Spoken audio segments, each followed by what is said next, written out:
Hi, my name is Lisa Nunamaker, and I am a landscape architect. And my background has been practicing landscape architecture for about 20 years. And I am super excited to work on George's front yard landscape. When I start a new project, I love to gather information, and I talk to the client to see what their goals are for the site. And I also look at the site itself to see what it can give us. You know, is it shady, sunny? Is there topography changes? Are there some cool trees on site or a retaining wall or other things that we can incorporate? So my house is in Oregon in the Willamette Valley, and it is zone 8.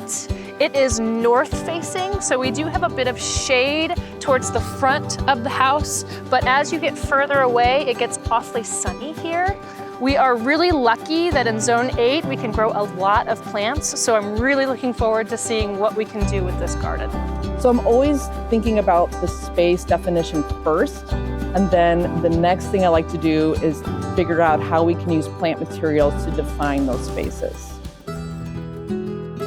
I created 3 options for your front yard, but I wanted to do them in a little different way. I wanted to try different colors, and then explore a lot of lawn, a little bit less lawn, and then no lawn at all, because I just was curious to see where you would go. This first one is a more traditional garden in the respect there's a lot of lawn, but again, I want it to feel enclosed. So in this first one, I did a brick, and when I'm thinking brick because of your house, I'm thinking more of a gray or a white. Okay. Everything mostly is blue and white and purple in this scheme, which was really fun. I love that color scheme. Okay, good. Purples and blues I'm definitely drawn to, so I really like this, and I like adding the white. So I see color as the dynamic thread that kind of undulates throughout the season. Is that really fun part of the garden? And then texture and form are the structure that hold it together, and they are there year round. So for this second plant list, I was really being inspired by the agastache because I love the corals and the pink. So I kind of put the entire color palette that way. It's just kind of a bigger cottage garden, really, in some ways. And I just mixed in all these beautiful pinks and corals, and then I threw in the coneflower just to kind of break up that texture. But let's talk about this hedge idea in the front. Typically, I wouldn't gravitate towards this hedge in the front, just everything all together.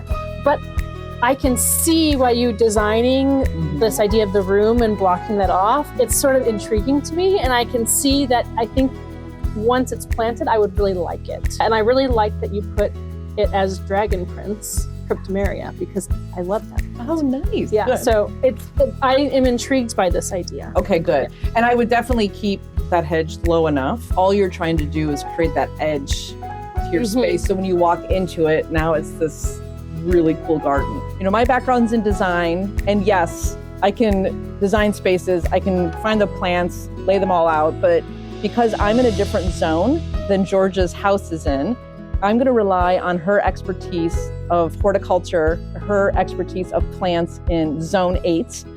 And I'm hoping we can combine both of our expertises in design and in horticulture to create a really great space. For this third landscape plan, I wanted to explore what if we just got rid of all the lawn. I love this grass in particular, the curly rose fountain grass. I'm like, oh my gosh, that in mass, Gorgeous. would be beautiful.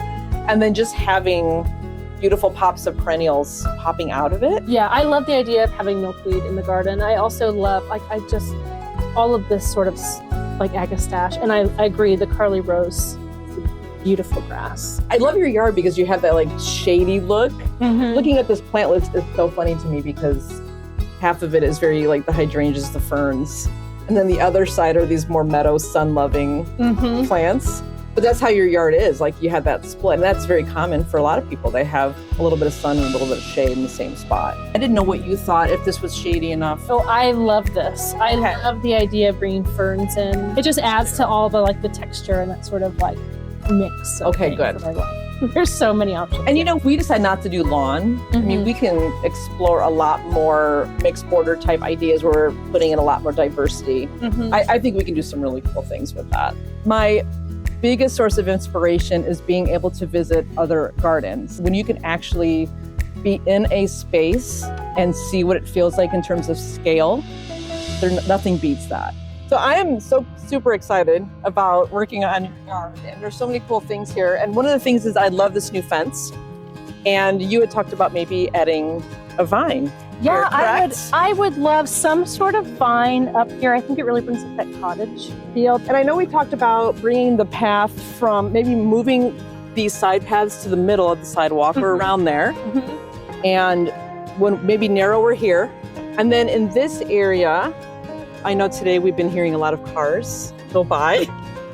So maybe doing some, not maybe total privacy screening, but just a little bit of noise buffer. Having something taller up an evergreen towards the end of the property would be really lovely. That's awesome. So if we do a small evergreen hedge across the entire front, maybe something more formal and something smaller, 2 to 3 feet. So when people walk by, they can still see over it. And then these could be maybe informal and then step up. Yeah, that would be more. awesome. Okay. Yep, I'd love that. And then we can keep this. We can keep this magnolia. That would be great. Thank you so much for watching. Follow us at Monrovia Plants on Instagram and YouTube for more.